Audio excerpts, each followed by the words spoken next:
This is Chase from Of Sulfur, and you're watching RichardMetalFan. Hey everyone, welcome back to another episode of Richard Metal Fan Interviews. This is episode number 125, and today's guest, we're talking to Chase Wilson.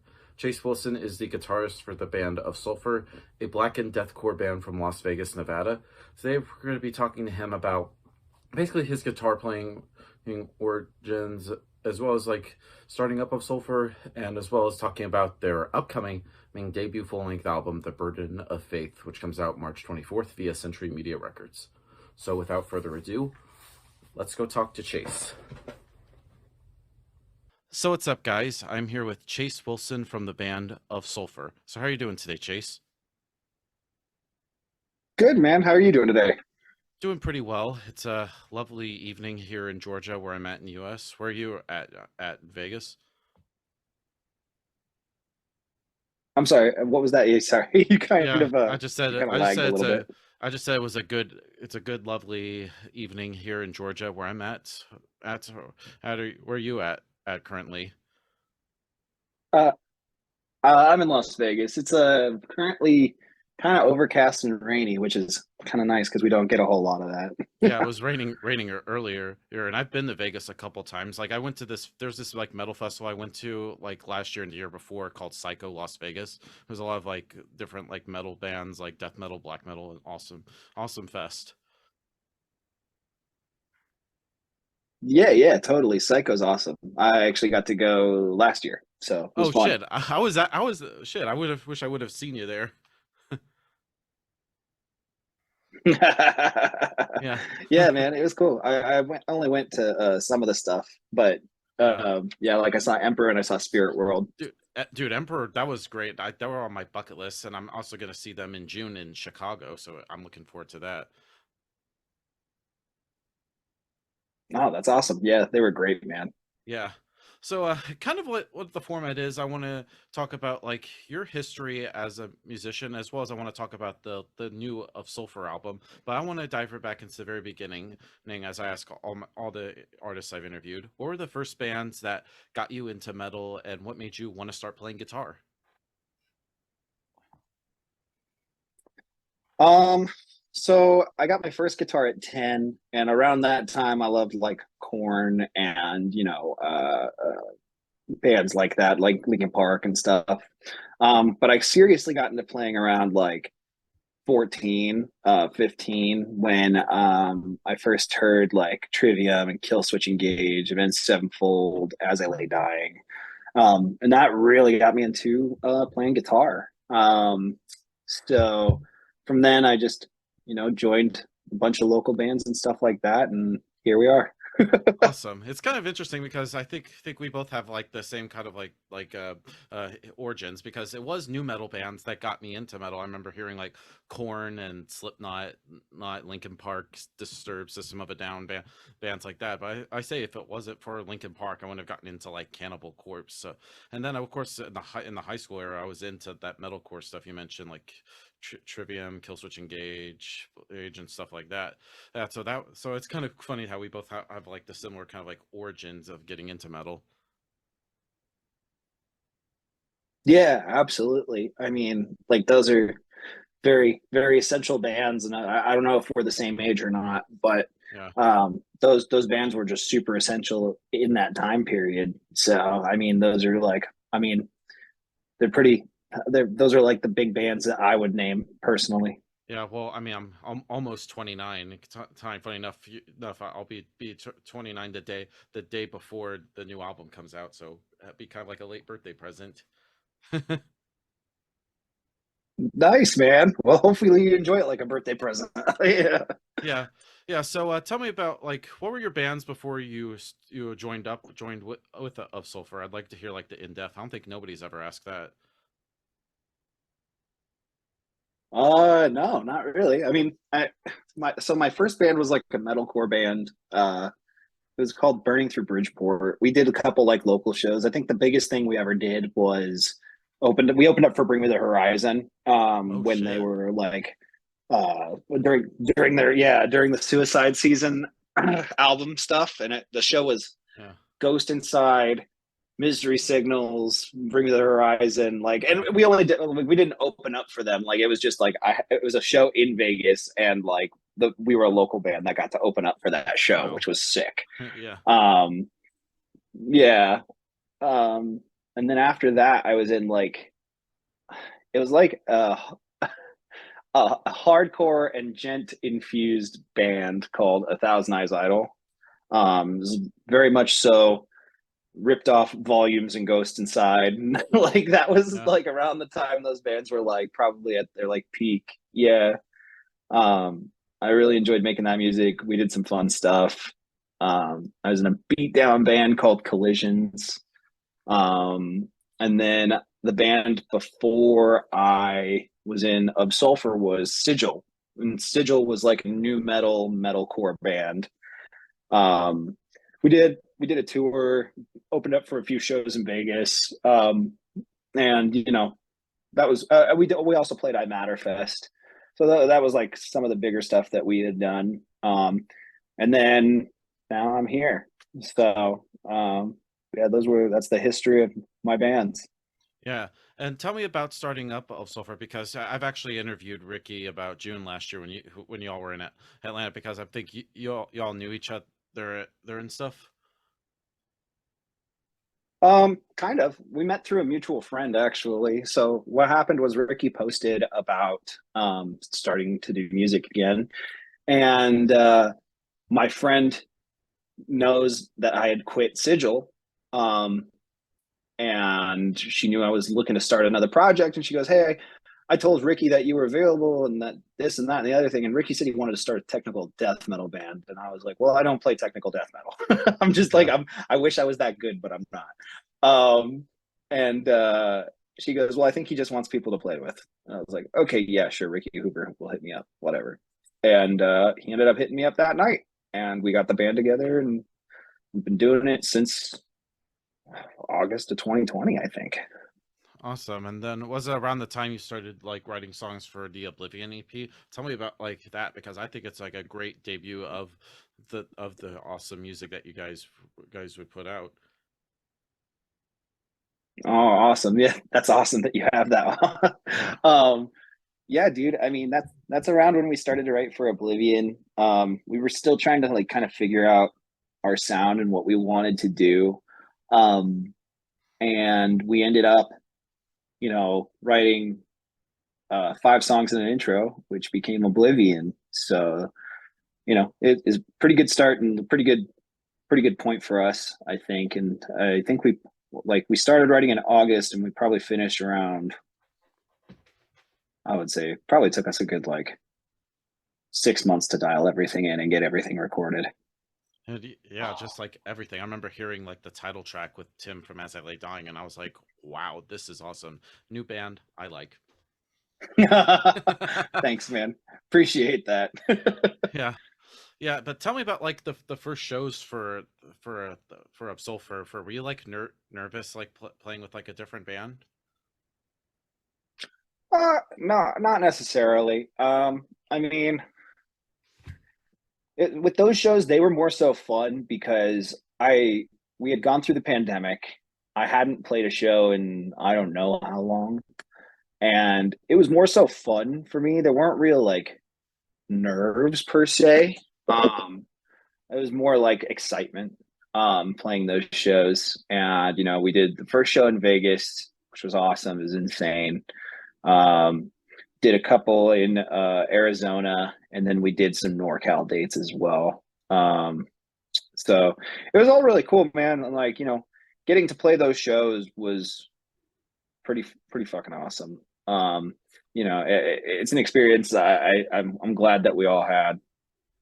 And yeah, yeah, and I also love like also kind of like going back to the song Oblivion, where you actually did start doing some singing, and I actually like your singing voice. I think it really contrasts with Ricky's like screams. Oh, thank you, man. I really appreciate that. Yeah, I mean, I've been wanting to sing with the band since like day one, which is it was me and our old bass player Taylor doing the singing originally, and I finally got Ricky to do some singing on the album, which is awesome because he has a great voice as well. So I'm stoked on that. Yeah, and when I remember hearing, I think it was Earthen, I believe was one of the first song. I was like, wow, wow, he's a great singer. Like I knew him for his great power, brutal fucking heavy voice, but then when I heard him singing, I was like, wow, wow, he has some pipes.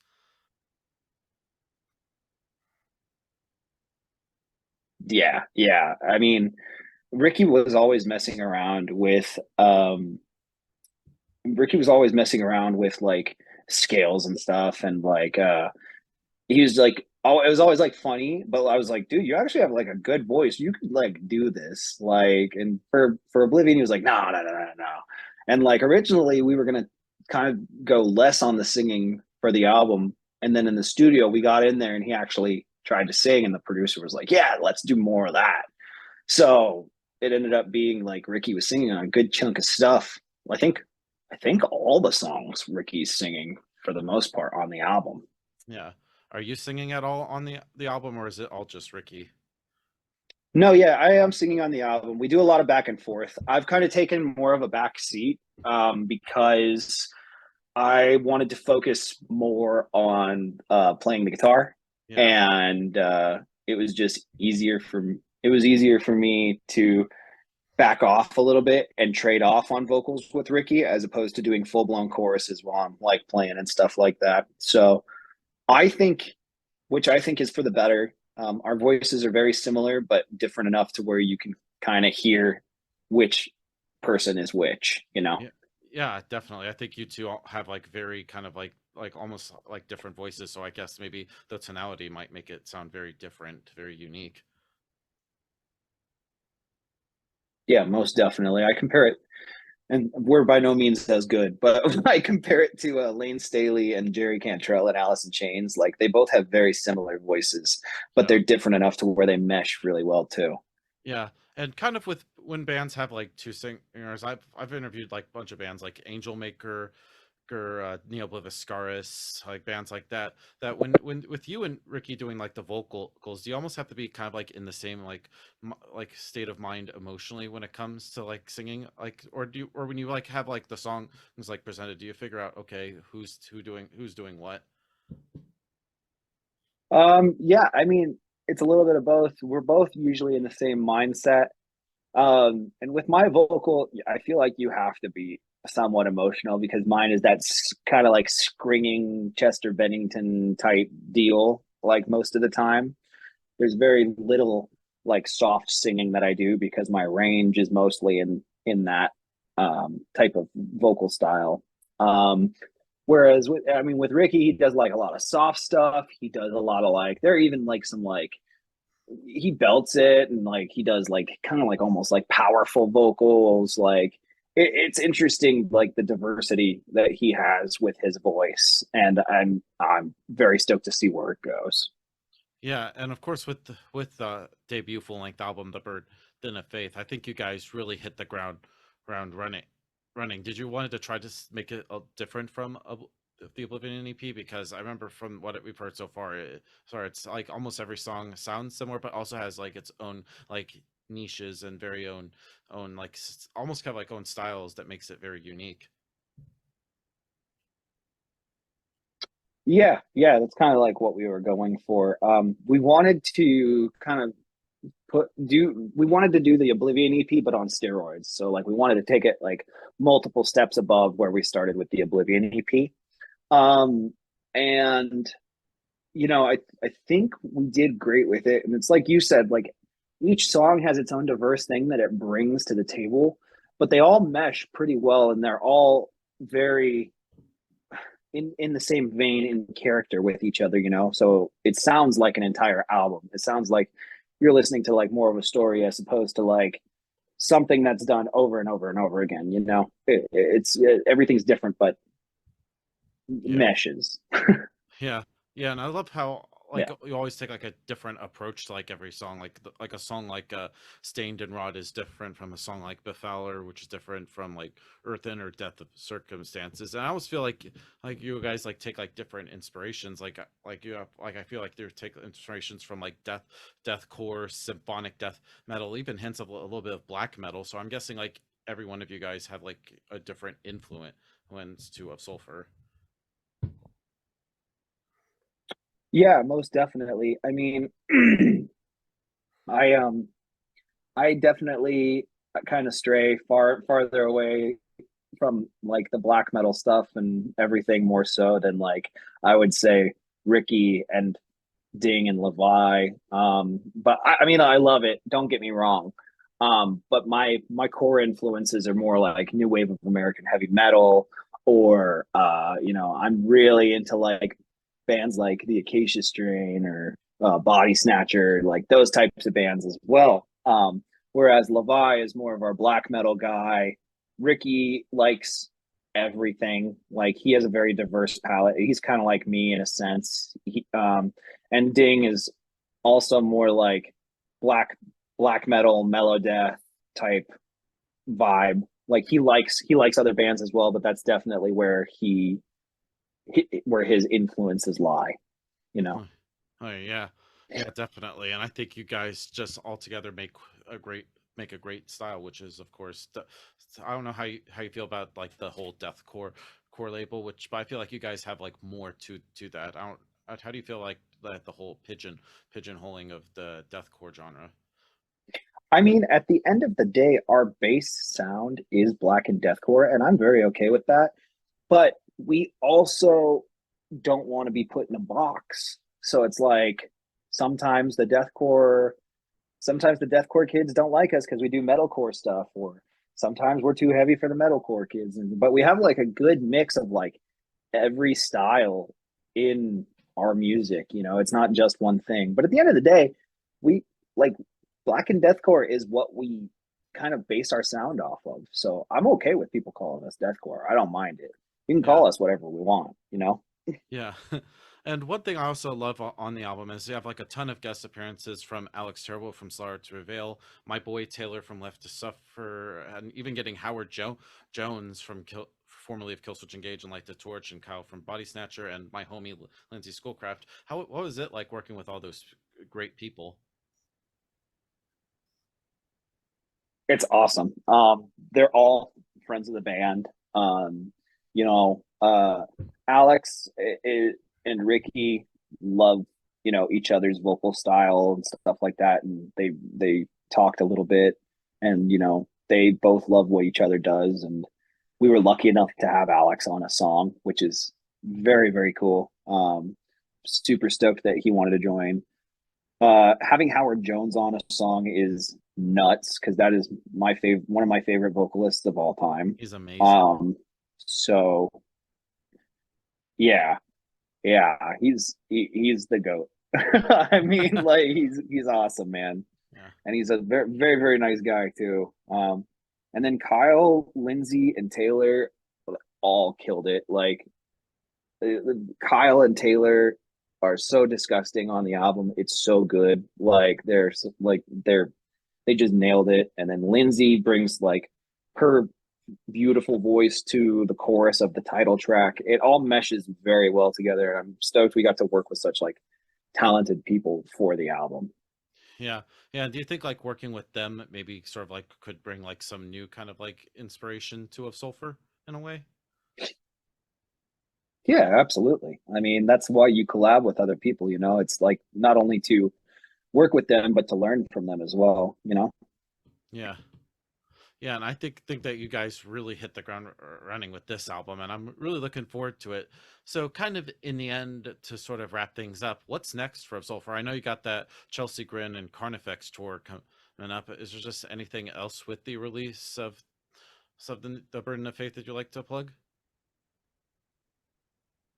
Um, I mean, we've got our hometown show in Vegas. It's our album release show.